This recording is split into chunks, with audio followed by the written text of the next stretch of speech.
ဖျားကြော့ကိုအမှားကြီးအာယကံဝစီကံမနောကံသဗ္ဗဒေါသခတ်သိမ်းသောအပြစ်တို့ကိုပြောက်ပါစေခြင်းအကျိုးငါပြောက်မလားမပြောက်ဘူးနဲ့ဘာလို့ကြော့လဲဦးစင်ညံမီတလောက်စဉ်းစားကြည့်တယ်နော်ကံ၃ပါးသည်မှားတတ်တယ်အဲ့ဒီအမှားတွေကိုရှေ့ကပြီးခဲ့တဲ့အမှားကိုလဲဝန်ခံတောင်းပန်တယ်ပြေပြောက်သွားဖို့တော့မဟုတ်ဘူးသို့တော့နောင်ကံ၃ပါးကိုအမှားမရှိအောင်နေနိုင်ဖို့အမြဲသတိရနေဖို့ဩဃာသဆိုတာခွင့်တောင်းတာအရှင်ဘုရားကြော့ခွင့်ပြုပါကာယကံဝစီကံမနောကံတပ္ပဒေါသခတ်သိမ်းသောတပ္ပဒေါသဆိုတာတပ္ပအလုံးစုံသောဒေါသအပြစ်တို့ကိုဒေါသဆိုတာအပြစ်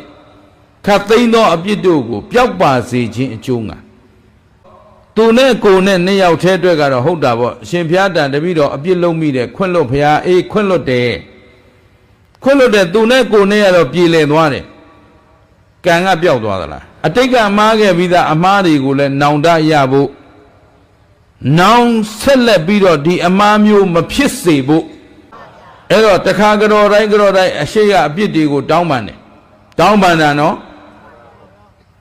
သို့တော့နောက်ထပ်ထပ်မှားဖို့လားနောင်မမှားဖို့လား